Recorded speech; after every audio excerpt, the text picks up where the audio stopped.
Tanuja Sharma. I am your chemistry teacher, and today we are going to talk about the next topic in the chemical kinetics. And the next topic in the chemical kinetics is order and molecularity. Okay, तो इस session में हम order and मॉलिक्यूलैरिटी के बारे में बात करने वाले हैं। सबसे पहले हम पढ़ेंगे ऑर्डर क्या होता है, मॉलिक्यूलैरिटी क्या होती है, इनके बीच में क्या डिफरेंस है, then we will do some numericals.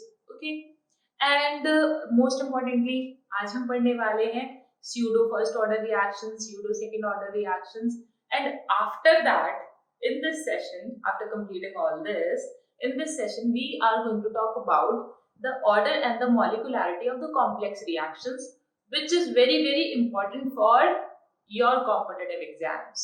Okay, तो आज हम इस सेशन में इतना कंप्लीट करने वाले हैं। चलिए अब शुरू करते हैं अपना आज का सेशन।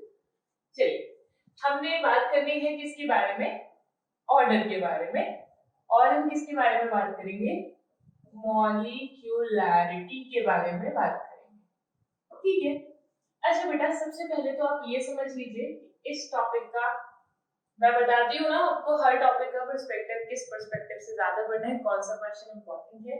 देखिए, ये सीबीएसई और जेईई, ठीक है, नीट, इन दोनों के लिए ही बहुत इंपॉर्टेंट है। बस आपको ये बात याद रखनी है कि सीबीएसई में क्वेश्चन, ये वाला क्वेश्चन बहुत इंपॉर्टेंट है, वो ऑर्डर और मॉलिक्यूलैरिटी के बीच में डिफरेंस पूछ सकता है आपसे। ठीक है, तो आप ये सीबीएसई पॉइंट ऑफ व्यू के लिए, आप सीबीएसई के लिए ये याद रखें, सीबीएसई के लिए ये याद रखें कि आपको डिफरेंस जरूर पढ़ के जाना है इसका। ठीक है, इन दोनों के बीच का डिफरेंस जरूर आपसे पूछ सकता है 2 मार्क्स में।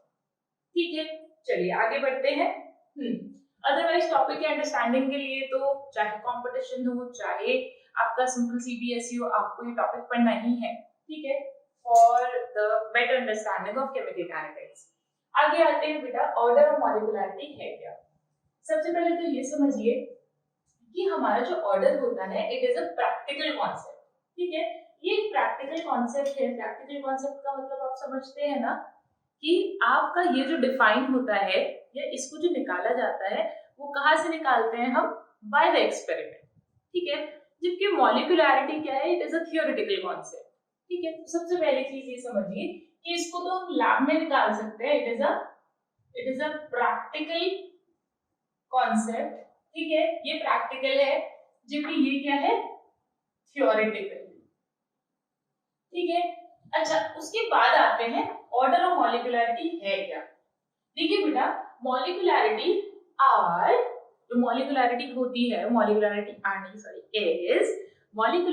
Is the number of the species taking part in a chemical reaction.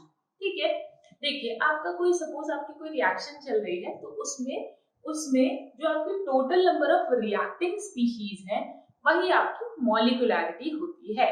ठीक है, सो मैं यहां लिख सकती हूँ total number of reacting species in a reaction.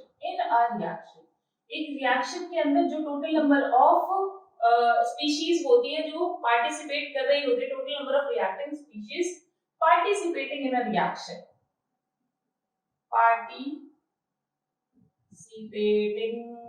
in a chemical reaction, तो वही क्या होती है बेटा, आपकी मॉलिक्यूलैरिटी होती है। Whereas अगर मैं ऑर्डर की बात करूं, तो it is the sum of power, sum of, पूरा लिख देते हैं, it is sum of powers, sum of power of concentration, sum of power of concentration in the rate expression।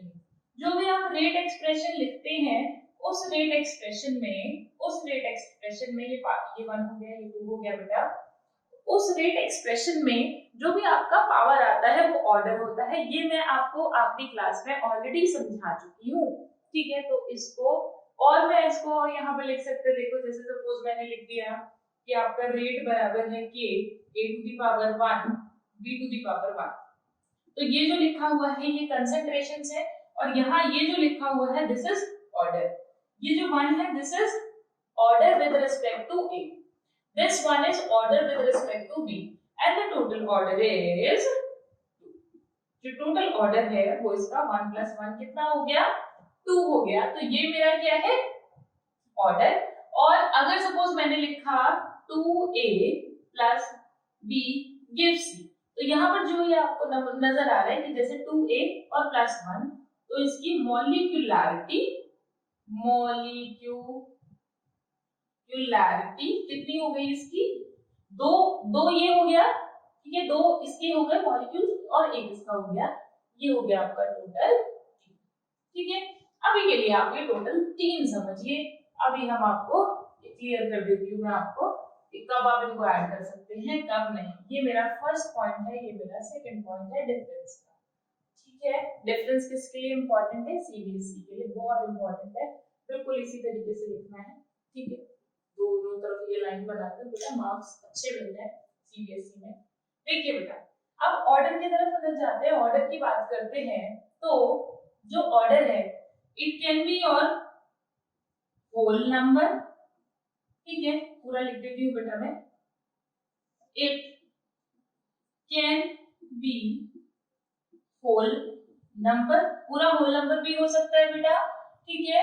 It can be your whole number, positive, negative, even, zero and fraction, ठीक है। ये positive भी हो सकता है, negative भी हो सकता है, होल नंबर भी हो सकता है और जीरो भी हो सकता है, ठीक है, और फ्रैक्शंस में भी हो सकता है ये, ठीक है। तो ऑर्डर आपका, क्योंकि प्रैक्टिकल कॉन्सेप्ट है, तो जो भी आपका एक प्रैक्टिकल से निकल कर आता है उसको हम उसका ऑर्डर बता देते हैं, ठीक है। लेकिन आपको पता है कि मॉलिक्यूलैरिटी कभी जीरो तो होगी नहीं, है ना, कभी मॉलिक्यूलैरिटी कभी जीरो हो सकती है क्या, यानी कि रिएक्टिंग पार्टिकल हो ही ना and we are expecting product, नहीं ना, तो यानी कि मॉलिक्यूलैरिटी कभी जीरो नहीं हो सकती। और मॉलिक्यूलैरिटी क्या नहीं हो सकती, क्या कभी रिएक्टेंट नेगेटिव में हो सकता है, बोलो, नो, नहीं हो सकता ना। सो मॉलिक्यूलैरिटी कैन नेवर बी नेगेटिव और जीरो, ठीक है, it can never be negative और जीरो, ठीक है, ये कभी नेगेटिव या जीरो नहीं हो सकती। It can always be whole number, ये क्या होगी, हमेशा एक होल नंबर होगी, क्लियर, ठीक है। अभी तक मैंने आपको 3 डिफरेंस समझाए, इसके तीनों डिफरेंस समझ आए, वेरी गुड, ठीक है, वेरी गुड। अब आगे बढ़ते हैं बेटा, ये तो मैंने इस एग्जांपल के थ्रू आपको इसकी डेफिनेशन समझा दी, लेकिन अब आगे समझिए। जब केमिकल काइनेटिक्स शुरू हुआ तो बिल्कुल फर्स्ट लेक्चर में मैंने आपको तरह तरह के रिएक्शंस पढ़ाए थे, टाइप ऑफ रिएक्शंस पढ़ाए थे, जिसमें 2 तरह की रिएक्शन होती है, मतलब जो सिंपल जो आपका एक फास्ट रिएक्शन थी, एक स्लो रिएक्शन थी, एक मॉडरेट रिएक्शन थी, इसके अलावा 2 रिएक्शन और होती हैं, एक होती है सिंपल रिएक्शन, एक होती है कॉम्प्लेक्स रिएक्शन। बताओ सिंपल रिएक्शन क्या था, I hope you remember it, बोलो। Simple reaction was the reaction which involve one step, जो सिंपली एक स्टेप में रिएक्शन हो जाती थी, वो आपकी सिंपल रिएक्शन थी। लेकिन कॉम्प्लेक्स रिएक्शन क्या होता था, बताओ। Complex reaction is a reaction which involve more than one step, ठीक है, जो एक से ज्यादा स्टेप को इन्वॉल्व करती थी, वो क्या थी, आपकी कॉम्प्लेक्स रिएक्शन थी। अच्छा, वेरी गुड, अगर मुझे इतनी बात पता चल गई तो उसका इससे क्या रिलेशन है, समझिए क्या रिलेशन है। देखिए बेटा कि ये जो हमारा ऑर्डर और मॉलिक्यूलैरिटी है, हमें ये पता है it's a practical concept, it is a theoretical concept, मुझे ये पता है। तो यहाँ पर एक चीज समझिए ये कि हमारे पास ये जो 2 रिएक्शंस हैं, एक सिंपल रिएक्शन है और एक कॉम्प्लेक्स रिएक्शन है। तो बेटा जो मॉलिक्यूलैरिटी होती है, it is meaningless for a complex reaction, ठीक है। तो यहाँ पर हम नेक्स्ट डिफरेंस की तरफ आते हैं। फोर्थ डिफरेंस क्या है, मॉलिक्यूलैरिटी के लिए it is meaningless for complex reaction. यानी कि अगर मान लीजिए कोई आपकी कॉम्प्लेक्स रिएक्शन है तो आप उसके लिए मॉलिक्यूलैरिटी सिर्फ देखकर ऐसे काउंट करके नहीं निकाल सकते। ये जो आप सिर्फ निकाल सकते हो ये सिंपल रिएक्शन के लिए निकाल सकते हो। मॉलिक्यूलैरिटी इस तरह से काउंट करके आप कभी भी किसके लिए नहीं निकाल सकते हो? कॉम्प्लेक्स रिएक्शन के लिए नहीं निकाल सकते हो। क्लियर? ओके, अब ऑर्डर पर अगर मैं आ जाऊं तो ऑर्डर क्या है? क्या मैं सिंपल और कॉम्प्लेक्स दोनों के लिए निकाल सकती हूँ क्या? सोचो, it is a practical concept. क्या मैं सिंपल और कॉम्प्लेक्स दोनों के लिए निकाल सकती हूँ? मुझे क्या फर्क पड़ रहा है, निकाल लूंगी मैं दोनों के लिए। क्यों निकालूंगी? Because it is a practical concept. जो भी आपका लैब में होगा वही मेरे पास रिजल्ट होगा। So order can be calculated for a simple reaction and a complex reaction. For both order can be defined for both simple and complex reaction. So it can be defined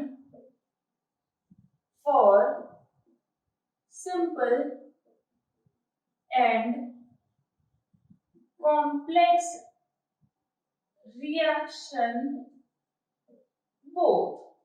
दोनों के लिए मैं निकाल सकती हूँ। Clear हो रही है इतनी बात? जल्दी बताइए। गुड बेटा, एक आखिरी डिफरेंस हम पढ़ लेते हैं। अब मुझे एक बात बताओ, अगर ऑर्डर एक प्रैक्टिकल कॉन्सेप्ट है तो अगर तुमने वो जो भी प्रैक्टिकल सराउंडिंग थी उसकी, जो भी उसका एनवायरनमेंट था, जो भी कंडीशंस थी, अगर तुम उसको चेंज कर दोगे, ठीक है, किसी भी रिएक्शन की कंडीशंस को अगर चेंज कर दोगे तो ऑर्डर चेंज हो जाएगा ना? सोचो। पर क्या मॉलिक्यूलैरिटी चेंज हो जाएगी? मॉलिक्यूलैरिटी एक्सपेरिमेंट का कंडीशन बदलने से चेंज नहीं होगी, लेकिन क्योंकि मॉलिक्यूलैरिटी तो उससे अफेक्ट ही नहीं हो रही है ना? कौन अफेक्ट होगा? हमारा ऑर्डर अफेक्ट होगा, because that is the only one who can be defined और who can be get to know in the lab. ठीक है, जो हम लैब में निकाल सकते हैं वो सिर्फ हमारा क्या है? ऑर्डर है। ठीक है, तो जो ऑर्डर है उसमें हम लिखेंगे इट कैन बी चेंज। कब चेंज? जल्दी बताइए। With experiment conditions. अगर आप एक्सपेरिमेंट कंडीशंस को चेंज करेंगे तो आपका ऑर्डर जो है वो भी चेंज हो जाएगा। बट क्या ये चेंज होगा? नहीं। सो इट लिख लेंगे can't be changed with experiment conditions। ठीक है बेटा, इतना 2 मार्क्स में बहुत है डिफरेंस अगर पूछता है। ठीक है, 2 मार्क्स में आता है तो at least you right 4 differences at least. अगर 2 मार्क्स में क्वेश्चन आता है तो एटलीस्ट आप 4 उसके पॉइंट जरूर लिखेंगे। अब हम आगे आते हैं इसी में, ये जो हमने सीबीएसई पॉइंट ऑफ व्यू से इसको पढ़ लिया हमने पूरा, ठीक है, बिकॉज दिस इज बेसिक। अब हम आगे बढ़ते हैं बेटा थोड़ा अपना कंपटीशन की तरफ। ठीक है, अब अगर कंपटीशन की बात करें तो सबसे पहले हमें ये वाला पॉइंट अच्छे से समझना पड़ेगा कि मीनिंगलेस फॉर कॉम्प्लेक्स रिएक्शन ये क्यों है, क्यों हम कॉम्प्लेक्स रिएक्शन में इसको हम मीनिंगलेस कह रहे हैं।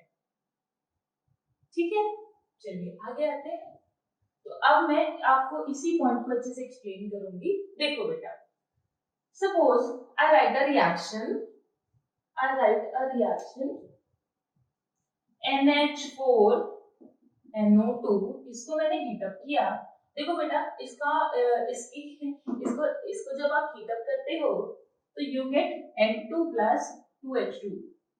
ठीक है, इसकी मैं ट्रिक आपको एक बार यही बता देती हूँ, वरना अभी मुझे पी ब्लॉक का सेक्शन और कंप्लीट करना है। पी ब्लॉक के सेक्शन में आपको बहुत सारे ट्रिक्स मिलेंगी ऐसी, जिससे आप ये निकाल सकते हो कि आपका प्रोडक्ट क्या बनेगा। ठीक है, बिना रटे ऑफ कोर्स। ठीक है, और बिना किसी कंफ्यूजन के। देखो, जैसे सपोज यहाँ पर आपको ये अमोनियम नाइट्रेट गिवन है। ठीक है, तो आपको इसको हीट करना है और हीट करके आपको प्रोडक्ट क्या मिलेगा, तो आपको ये पता लगाना है। तो you just do a simple thing, इसमें से पानी निकालो, क्योंकि अगर यहाँ पर कहीं पर भी H और O ज्यादा होता है तो वहां से वाटर जरूर निकलता है, पानी जरूर निकलता है।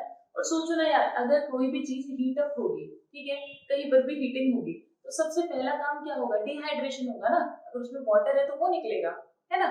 तो आप क्या करो, उसमें से वाटर निकालो। आप सोचो मैक्सिमम पानी कितना निकाल सकते हैं, दैट्स राइट, 2 पानी के मोल निकल सकते हैं भाई। H2 यहाँ से पूरा गया, 2H2O निकल सकता है ना, देखो H2O, ठीक है। यहाँ पर कितना, ये 2 लगा दूं तो 4 H निकल जाएंगे, 2 तो निकल जाएंगे, तो that's very good, you will get 2, ठीक है।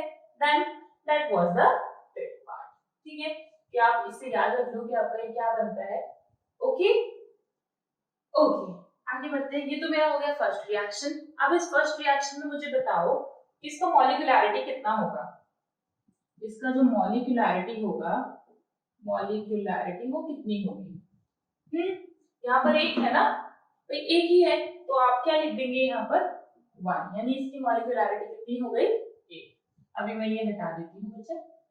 चलिए अगला आते हैं, PCl5 को अगर आप हीट अप करोगे तो क्या आ जाएगा आपका, PCl3 प्लस Cl2। बताओ यहाँ पे कितना लिखा हुआ है, 1 लिखा हुआ है, तो अगर 1 लिखा हुआ तो मॉलिक्यूलैरिटी कितनी हो गई, 1, दैट्स राइट। आगे बढ़ते हैं, ओके।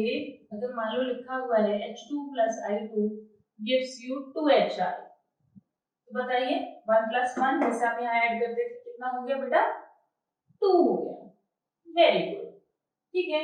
अच्छा सपोज आपके पास रिएक्शन है 2HI gives you H2 plus I2, तो बताइए कितना होगा मॉलिक्यूलैरिटी, जल्दी बोलो, 2, आगे 2 लिखा हुआ है, ठीक है।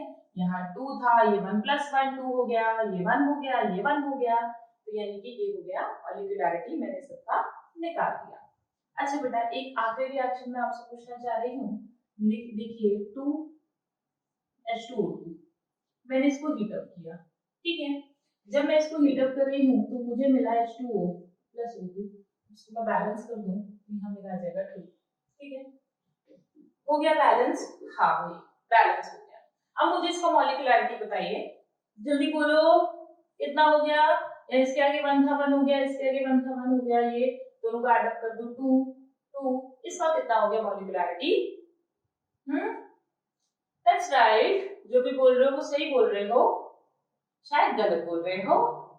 देखो अगर तुमने बोला है 2, ठीक है, तो लॉजिक के अकॉर्डिंग तो बिल्कुल सही है, लेकिन आपको पता है कि ये जो मॉलिक्यूलैरिटी है, ये बेटा ये वाली जो मॉलिक्यूलैरिटी मतलब ये वाली जो रिएक्शन है, this reaction is your complex reaction. अब कॉम्प्लेक्स रिएक्शन में ये जो 2 है, ये मॉलिक्यूलैरिटी इसकी नहीं आती, इसकी मॉलिक्यूलैरिटी आती है 1, ठीक है। इसकी मॉलिक्यूलैरिटी कितनी आती है बेटा, 1 आती है। बात क्लियर हो रही है, जल्दी बताओ मॉलिक्यूलैरिटी कितनी आई, 1 आई, ठीक है। अब ये 1 कैसे आई, अब यही हमें समझना है। जो अब हमारा अगला टॉपिक आ रहा है वो देखो बेटा, सबसे पहले तो ये बात तुम समझ गए ना कि मीनिंगलेस है कॉम्प्लेक्स रिएक्शन के लिए, कॉम्प्लेक्स रिएक्शन के लिए मीनिंगलेस है, आप इस तरह से देख के नहीं बता सकते। Am I clear to you, yes I am, ठीक है। समझ आ गई ना इतनी बात, ओके। तो यानी कि हम इस तरह से इसकी मॉलिक्यूलैरिटी को नहीं बता सकते हैं, हमें कुछ और कॉन्सेप्ट चाहिए जिससे हम इस तरह की मॉलिक्यूलैरिटीज को बता सकें। तो बेटा समझिए कि ये जो रिएक्शन है ये कॉम्प्लेक्स रिएक्शन है, और आपको पता है कॉन्सेप्ट मैं ऑलरेडी आपको बता चुकी हूँ, जो कॉम्प्लेक्स रिएक्शन होती है वो क्या होती है, it involve more than one step. अगर it involve more than one step तो कुछ ना कुछ मैकेनिज्म रहा होगा। अगर मैकेनिज्म रहा होगा तो क्या पता उस रिएक्शन में कुछ ऐसा आया हो, उस मैकेनिज्म में ऐसा आया हो जिससे हमने मॉलिक्यूलैरिटी 1 निकाली। चलिए आइए एक बार उसको देख लेते हैं। अब इतना जितना ये जो मैंने अभी पढ़ाया है इतना क्लियर हो गया होगा, ऑर्डर और मॉलिक्यूलैरिटी के बीच में डिफरेंस, ठीक है। प्रैक्टिकल है, ये थ्योरेटिकल है, ठीक है। ये क्या होता है, ये पावर्स को ऐड करने पर मिल जाता है हमें, ठीक है। और ये क्या होगा, यहाँ वाले नंबर्स को ऐड करने पर मिल जाता है, लेकिन for simple reaction only. Complex reaction के लिए इट इज मीनिंगलेस, और ये एक्सपेरिमेंटल वैल्यूज के साथ में, एक्सपेरिमेंट कंडीशंस के साथ में कभी चेंज नहीं होगी। ये कभी भी मॉलिक्यूलैरिटी कभी भी ना ही नेगेटिव हो सकती है, ना ही कभी 0 हो सकती है, और बस ये डिफरेंस मेरा, हाँ उधर वाले की तो इसका ऑपोजिट बिल्कुल। ठीक है, चलो अगले टॉपिक की तरफ बढ़ते हैं अपने।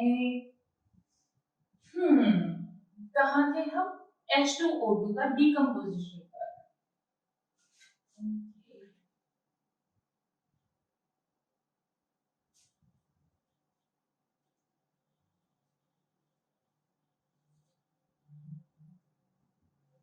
देखिए बेटा, अब आते हैं हम H2O2 के डीकम्पोजिशन पर। ठीक है, अब मैं ये सारा पार्ट हटा दूं क्या? चलो इसको अभी छोड़ देते हैं, अभी हटा देंगे इसको, आपको समझ आना चाहिए बस। ठीक है, अब आते हैं बेटा इसके मैकेनिज्म पर। मैं आपको थोड़ा सा इसका मैकेनिज्म बता देती हूँ। मैकेनिज्म में क्या होता है बेटा इसका, कि जो H2O2, ये मैं मैकेनिज्म शॉर्ट में लिखती हूँ, ठीक है, आई hope you can adjust with it. H2O2, ठीक है, देखो बेटा H2O2 क्या होता है, ये टूटेगा H2O प्लस O में। ठीक है, अब ये अगर एक पार्टिकल ऐसे टूटा है H2O2 का, तो दूसरा भी इसी तरह से टूटेगा। H2O2 gives you H2O plus O। अब आपको पता है कि O plus O ये क्या दे देगा बेटा, जल्दी बताओ? O2। बेटा ये जो रिएक्शन है ये आपका स्लो रिएक्शन है, और ये जो रिएक्शन है ये आपका फास्ट रिएक्शन है। ठीक है, अब देखिए आप लोग तो क्या सोचते हैं कि ये सारी रिएक्शन हुई है मैकेनिज्म में, एक एक एक एक तो 4 कर देते हैं इसकी मॉलिक्यूलरिटी। ऐसा थोड़ी होगा कि 4 पार्टिकल पार्टिसिपेट कर रहे हैं तो आपने चारों की सबको ऐड कर दिया। अच्छा कितने पार्टिकल्स थे? डेफिनेशन में तो ये लिखा था, but definition is for simple reactions. Complex reaction में क्या करेंगे, हमेशा याद रखेंगे कि जो आपका स्लो रिएक्शन होगा, जो स्लो रिएक्शन होगा वही आपका बेटा रेट डिटरमाइनिंग स्टेप होगा, आरडीएस स्टेप होगा। सबसे पहली बात ये, क्योंकि जो स्टेप स्लो होगा, समझिए इस बात को, रटिए मत, समझिए इस बात को, कोई भी स्टेप जो स्लो हो रहा होगा, स्लो होने का मतलब क्या है कि उसमें कंसंट्रेशन चेंज जो है वो धीरे धीरे धीरे धीरे आ रहा है, तो आप वहीं से तो रेट निकाल सकते हैं। भाई कोई स्टेप है जो बहुत जल्दी हो रहा है, बहुत फास्ट रिएक्शन हो रही है, ठीक है, ये वाला स्टेप बहुत फास्ट है, याद करो फर्स्ट क्लास। फास्ट रिएक्शन का तो हम निकाल ही नहीं सकते, हम जितने निकालने जाएंगे उतने कंसंट्रेशन चेंज हो चुका होगा। ठीक है, बट यहाँ पर जो स्लो स्टेप है, ये स्लो रिएक्शन नहीं, स्लो स्टेप है। ठीक है, स्लो स्टेप का क्या मतलब हुआ कि जो कंसंट्रेशन चेंज है वो धीरे धीरे हो रहा है, बहुत धीरे धीरे धीरे हो रहा है। ठीक है, तो हम वहीं पर तो रेट निकाल सकते हैं, है ना? यानी कि मैं यहाँ पर रेट आरडीएस स्टेप ये नहीं होगा, कौन सा होगा? स्लो होगा। इसका पूरा नाम क्या है? रेट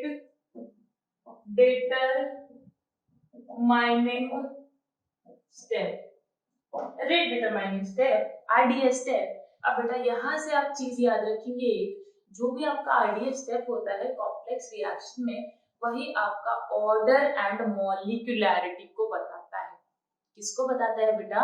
ऑर्डर एंड मॉलिक्यूलरिटी को बताता है। इसके अंदर मॉलिक्यूलरिटी कितनी आ रही है आपकी? 1 आ रही है, तो आप उसको सिंपली मॉलिक्यूलरिटी को कितना ले लेंगे बेटा? इसका 1 ले लेंगे। मॉलिक्यूलरिटी इसकी कितनी हो जाएगी बेटा? 1 हो जाएगी। अगर आपसे मैं यहाँ ऑर्डर भी इसका पूछूं तो इसका ऑर्डर भी बेटा 1 हो जाएगा। इसको आप बहुत अच्छी तरह से याद रखेंगे, क्योंकि decomposition of H2O2 is one of the very important example in your textbooks। ठीक है, बहुत इंपॉर्टेंट है for your exams, in your text books given है बेटा, तो आप इसको हमेशा याद रखेंगे कि decomposition of H2O2 सिंपली, ठीक है, मॉलिक्यूलरिटी कितना है? 1 है, और ऑर्डर भी कितना है? 1 है। I hope I am clear. ठीक है, ओके, चलिए आगे बढ़े। बस मैं थोड़ा पानी पी लूं। ओके, आगे बढ़ते हैं बेटा। तो हमने इतना पार्ट तो हमने अपना क्लियर कर लिया, यानी कि ऑर्डर और मॉलिक्यूलरिटी में डिफरेंस समझ लिया। कॉम्प्लेक्स रिएक्शंस के लिए ऑर्डर एंड मॉलिक्यूलरिटी कैसे सोचते हैं, कैसे देखते हैं, मैकेनिज्म के थ्रू देखते हैं, वो हमने सीख लिया। अब आते हैं हम अपने अगले पार्ट। ठीक है, अच्छा देखो, सपोज मैं तुम्हें ना एक नई चीज यहाँ पर इंट्रोड्यूस करने वाली हूँ, स्यूडो। ठीक है, pseudo first order reaction, pseudo second order reactions, इस तरह से हम अभी बात करने वाले हैं। देखिए बेटा, जब मैंने आपको जब मैंने आपको रेट कांस्टेंट पढ़ाया था तो मैंने n की वैल्यू को 0, 1, 2, 3 ये सब रखवाया था, ठीक है। देखिए जब आप वैल्यूज को, सपोज मैंने रखा था, मैंने सबसे पहले n की वैल्यू 0 रखी थी, तो मेरा हो गया था 0 ऑर्डर रिएक्शन, ठीक है। अब फिर आपने n की वैल्यू को 1 रखा, तो वो क्या था मेरा फर्स्ट ऑर्डर रिएक्शन। n की वैल्यू को 2 रखा, तो that was what second order reaction, ठीक है। अब इनकी स्टडी करेंगे बेटा, डोंट वरी। अब ऐसे ही आप जाते हैं बेटा, n इक्वल टू 3 रखेंगे आप, तो ये हो जाता है आपका थर्ड ऑर्डर रिएक्शन। आप जाते जाइए, n की वैल्यू nth रख दीजिए, तो you can get nth order reaction, ठीक है। बट बेटा यहाँ पर एक चीज याद रखिएगा, नोट डाल के आप एक बात लिख लेंगे कि जो जनरली जो आपका मैक्सिमम ऑर्डर एंड मॉलिक्यूलैरिटी होती है दैट्स 3, ठीक है। जनरली लिखेंगे बेटा इस बात को, generally your maximum order and molecularity is 3, ठीक है। जो जनरली ऑर्डर और मॉलिक्यूलैरिटी है इसकी, वो क्या है 3 है। अब समझिए 3 क्यों, 3 को मैक्सिमम कर दिया, क्योंकि मैम ने आगे nth तक बताया। बेटा आप जितना मर्जी बना लीजिए, फोर्थ भी बना लो, ठीक है, फिफ्थ, सिक्स्थ, एनीथिंग, ठीक है, nth तक कहीं तक भी बना लो। बट होता क्या है कि जब आपका कोई भी रिएक्टेंट कोलाइड करता है तो वो प्रोडक्ट में तभी चेंज होगा जब वो इफेक्टिव कोलिजन करे, ठीक है। एक होता है कोलिजन, एक होता है effective collision. Effective collision leads to product, ठीक है।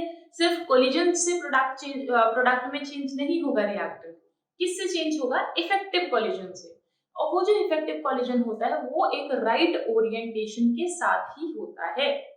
बात समझ आ रही है, कोई भी कोलिजन इफेक्टिव तभी होगा जब उसका ओरिएंटेशन सही होगा। बात समझ आई, ओरिएंटेशन सही होगा यानी कि वो टकराए सही तरीके से, तभी वो प्रोडक्ट में क्या होंगे, चेंज होंगे। तो आप इस बात को नोट कर लेंगे कि generally maximum order and molecularity is 3 because the chances of the effective collision in between more than, लिखते रहेंगे बेटा, the chances between the reactant particles, or the chances between the reactant particles of more than 3, the chances between the reactant particles of more than 3 are less to convert in the product because there would be less number of effective collision, ठीक है। और you can write chances, शायद मैंने बीच में कुछ गलत बोल दिया होगा, ठीक है। chances लिख लो बेटा, दोबारा लिख लो, शायद मैंने गलत बोल दिया है। chances of effective collision in between more than 3 reactant particles is rare, ठीक है। जो चांसेस है वो क्या होते हैं बेटा, रेयर होते हैं, कम हो जाते हैं, ठीक है। Done, good, are we good, ठीक। अच्छा बेटा नेक्स्ट आते हैं हमें क्वेश्चन की तरफ, ठीक है। ये हो गया 0 order, first order, second order. अभी बेटा हम इन सबके एग्जांपल्स भी पढ़ने वाले हैं, ठीक है। जब इनको देखो मैं बता देती हूँ तुम्हें, 0 order, first order, second order तक ये आपके सिलेबस में है, ठीक है। इससे आपका डायरेक्टली क्वेश्चन लगता है, ठीक है, सीधे सीधे क्वेश्चन आते हैं। तो हमें इनको डिटेल स्टडी करनी है, इनके क्या फॉर्मूलाज होते हैं, क्या ग्राफ होते हैं, इसके बाद से वही शुरू होगा बेटा, ठीक है। ये हमें पढ़ना है। बट इससे पहले मैं आपको एक और रिएक्शन कराना चाहूंगी which is known as pseudo, heading डालेंगे बेटा, इसको हटा देती हूँ मैं, पूरा बोर्ड मिल जाएगा ये, ठीक है। एक काम करते हैं, पूरे को हटा देते हैं, थोड़ा ज्यादा स्पेस मिल जाएगा। चलिए चलते हैं स्यूडो फर्स्ट ऑर्डर की तरफ। स्यूडो सॉरी सॉरी सॉरी, हाँ ठीक है ठीक है, स्यूडो फर्स्ट ऑर्डर, मुझे लगा कोई और टॉपिक पढ़ा रही थी मैं, फर्स्ट ऑर्डर रिएक्शन। देखिए बेटा, pseudo first order second order सारे बताऊंगी अभी। देखना बेटा, स्यूडो का मतलब होता है फेक, ठीक है, फेक, ठीक है, फेक फर्स्ट ऑर्डर। अब ये क्या है अभी समझते हैं, ठीक है। देखो बेटा, सपोज आपके पास में है इथाइल एसिटेट CH3COO C2H5, ठीक है, आपके पास इथाइल एसिटेट है, आपने किया इसका हाइड्रोलिसिस। हाइड्रोलिसिस माने पानी डालना, ठीक है, वाटर डाला, ठीक है, और आपने रखा इसका मीडियम एसिड, ठीक है। जब आपने बेटा इसका मीडियम एसिडिक रखा और आपने इसका हाइड्रोलिसिस किया तो होगा क्या कि ये जो इथाइल एसिटेट है ये टूट जाएगा। इथाइल एसिटेट बेटा ब्रेक हो जाएगा, क्योंकि आपको पता है इट इज अ एस्टर। जो एस्टर होता है जब भी उसका हाइड्रोलिसिस होगा तो it break down in the acid and alcohol, ठीक है। तो जब ये एसिड में ब्रेक होगा तो एसिड होगा CH3COOH प्लस, बताइए जल्दी, C2H5OH। बेटा यहाँ से टूट जाएगा, ये कुछ इस तरह से होता है, ठीक है। यहाँ से लिसिस हो जाएगी, यहाँ आएगा OH और यहाँ आएगा H, क्योंकि इस पर होता है पॉजिटिव, इस पर होता है नेगेटिव, और आपको पता है नेगेटिव एंड पॉजिटिव अट्रैक्ट्स, ठीक है। तो ये मेरा आ जाएगा C2H5OH। जल्दी बताइए क्या आपको इतनी बात क्लियर हुई? गुड। अब देखो बेटा, अब देखो, ये जो रिएक्शन है ये रिएक्शन दो पर डिपेंड कर रही है, ठीक है। अगर मुझे इसका रेट लिखना है तो मैं रेट लिखूंगी, rate is equals to K CH3COO C2H5 and here I would write H2O। बताइए जरा, सही लिखा है? बिल्कुल बिल्कुल सही लिखा है, आई नो, ठीक है, आई नो सही लिखा है। देखो बेटा, अगर मैंने इस तरह से रेट लिख दिया तो मैं ये कहूंगी कि जो मेरा रेट है वो इन दोनों पर डिपेंड कर रहा है। बट आप मुझे बताइए कि जो रेट होता है वो क्या होता है? चेंज इन कंसंट्रेशन, राइट, है ना? गुड। तो रेट क्या है? Change in concentration. अब एक बात समझो कि जब तुमने हाइड्रोलिसिस किया तो ये तो मेरा डिसोसिएट हो गया, बट क्या मेरा जो वाटर एक्सेस में प्रेजेंट था, ये बेटा लिसिस करते हुए, जब भी हम लिसिस करते हैं, हाइड्रोलिसिस, होमोलिसिस, हिड्रोलिसिस, जो भी करते हैं, लिसिस जब भी हम करते हैं, सपोज ये अभी वाटर से हो रही है, ठीक है, हाइड्रोलिसिस हो रहा है, जब भी हमने किया तो ये मेरा एक्सेस अमाउंट में था। अब मुझे एक बात बताओ कि अगर ये मेरा एक्सेस अमाउंट में है तो क्या इसके कंसंट्रेशन में ज्यादा चेंज आया होगा? सोचो, जब ये इसका लिसिस हुआ बेटा, HOH दिए इसने और ये टूट गया मेरा, तो क्या इसके अमाउंट में, वाटर के अमाउंट में बहुत ज्यादा चेंज आया होगा? नहीं आया होगा, because it present in the excess, ठीक है।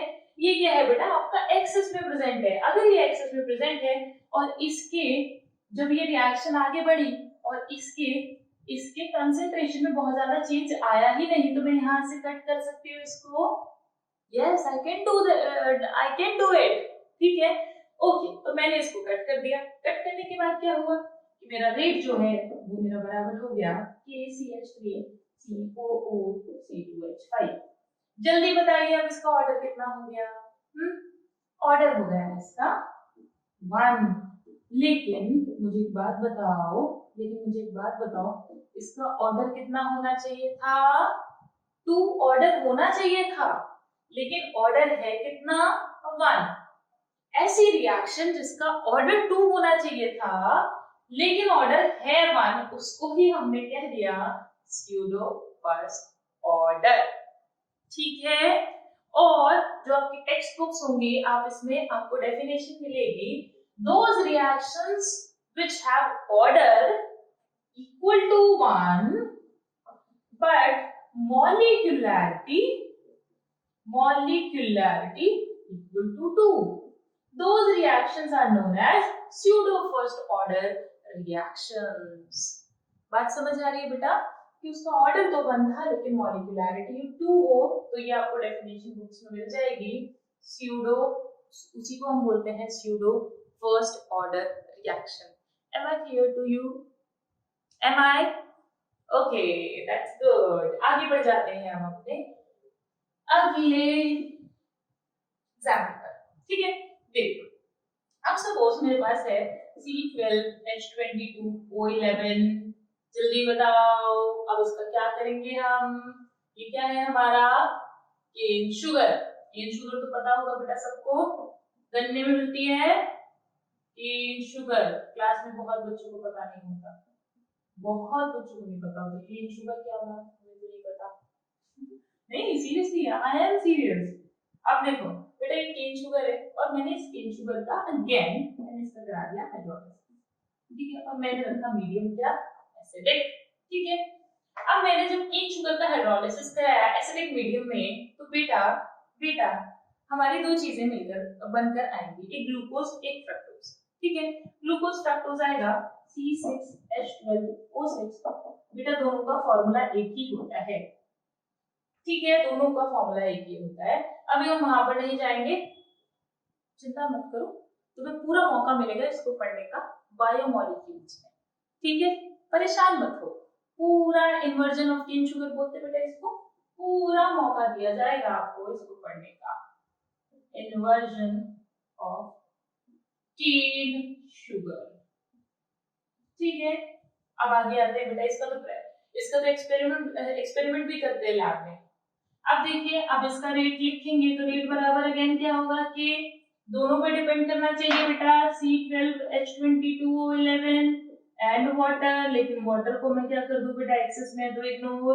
तो बताइए जरा मेरा रेट सिर्फ किस पर डिपेंड करेगा कि C12H22O11 पर। तो मेरा ऑर्डर क्या हो गया, मेरा ऑर्डर कितना हो गया है बेटा, मेरा ऑर्डर हो गया है 1, लेकिन मेरी मॉलिक्यूलरिटी कितनी है 2। Am I clear to you? Then ये pseudo first order reaction समझ आया? Okay, good. आ गया होगा समझ। अब आगे बढ़ते बेटा एक क्वेश्चन के, pseudo first order नहीं pseudo second order भी होते हैं, ओके।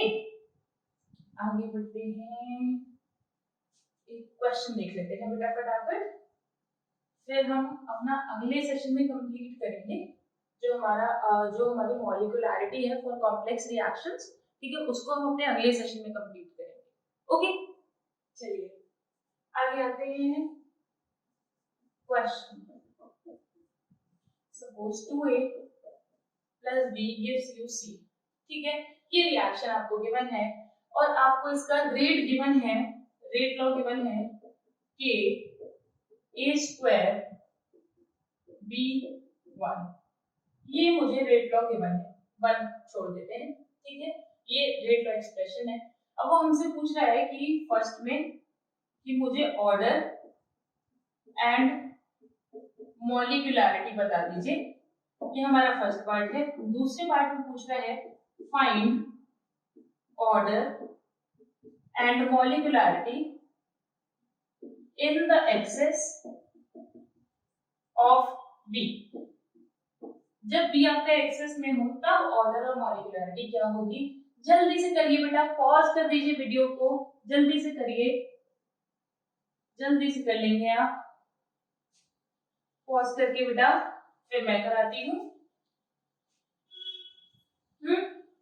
डन कर लिया, चलो आगे बढ़ते हैं बेटा। ऑर्डर मॉलिक्यूलरिटी पूछ रहा है तो यहां से आपको पता तो है, चलो मैं तुम्हें पूरा लिखने का तरीके बताती हूँ आंसर, ठीक है। फर्स्ट पार्ट ऑर्डर बताइए जल्दी कितना होगा, ए के रिस्पेक्ट में तो 2 है और बी के रिस्पेक्ट में कितना है 1 है, तो टोटल ऑर्डर कितना हो गया बेटा इसका, आप लिख देंगे 2 + 1 3, ठीक है। अच्छा मॉलिक्यूलरिटी बता देंगे, जल्दी बता देंगे बेटा मॉलिक्यूलरिटी कितनी है, आप ऊपर से देखेंगे 2 + 1 कितना 3, ये तो हो गया मेरा फर्स्ट पार्ट। अब आते हैं हम अपने सेकंड पार्ट पर। देखिए बेटा जो सेकंड पार्ट है that is find order and molecularity in the excess of B, यानी बी क्या है आपका एक्सेस में है। अगर बी मेरा एक्सेस में है तो जो मेरा रेट है, जो मेरा रेट लिखा हुआ है कि A² B, तो मुझे यहाँ पर बताओ जब ये एक्सेस में प्रेजेंट है तो क्या इसके कंसंट्रेशन में बहुत चेंज आया होगा, जल्दी बोलो, नहीं है ना। नहीं आया होगा चेंज, और अगर चेंज नहीं आया होगा तो उसको लेने का क्या मतलब रेट में। तो मैंने बी को क्या किया बेटा, हटा दिया, वहां से मत हटाओ, ठीक है, वहां से मत हटाओ, नीचे से हटा देते हैं, ठीक है। तो मैंने क्या किया बेटा, बी को मैंने यहाँ से एलिमिनेट करा दिया। अब मुझे बताओ ये क्या बन गया बेटा, सेकंड ऑर्डर रिएक्शन बन गया, and I will call it pseudo second order reaction, ठीक है, क्योंकि ये फेक सेकंड है ना बेटा, ये तो फेक सेकंड हुआ ना, होना तो इसको 3 चाहिए था, लेकिन है कितना अभी 2 है।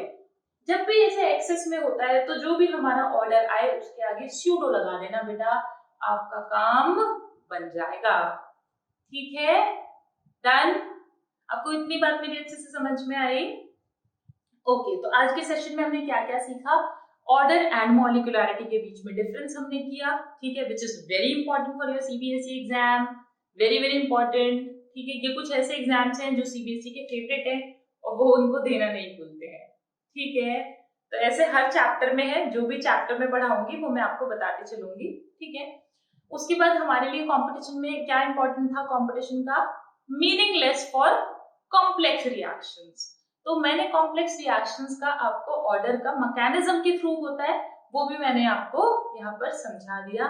उसके बाद में हमने क्या सीखा, स्यूडो फर्स्ट ऑर्डर रिएक्शंस, और स्यूडो फर्स्ट ऑर्डर रिएक्शन के एग्जांपल क्या होते हैं, जिनका ऑर्डर क्या हो 1 हो लेकिन मॉलिक्यूलरिटी कितनी हो 2 हो, उनको ही हम क्या कहते हैं, स्यूडो फर्स्ट ऑर्डर रिएक्शन कहते हैं।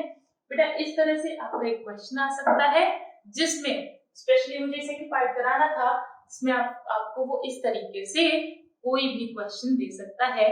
और इस तरह के जो क्वेश्चंस हैं बेटा वो मोस्टली सीबीएसई में एंड नीट में फेमस हैं इस तरह के क्वेश्चंस, ठीक है। जो ये एक्सेस वाला पार्ट है, कंपटीशन का पार्ट, आप समझ के चलिए कि आपको कंपटीशन में इस तरह के काफी जो पास्ट ईयर के पेपर्स हैं आपको इस तरह के क्वेश्चंस मिल जाएंगे, ओके। तो आई होप आपको इतना सेशन क्लियर होगा।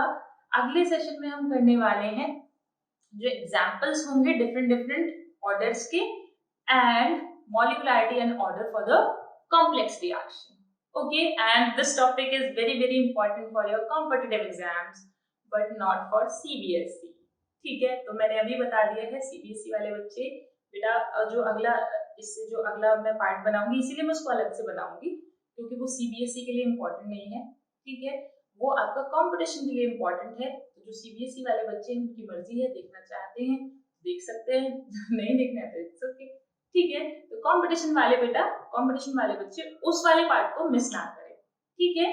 चलिए पढ़ते रहिए, आगे बढ़ते रहिए, बाय बाय।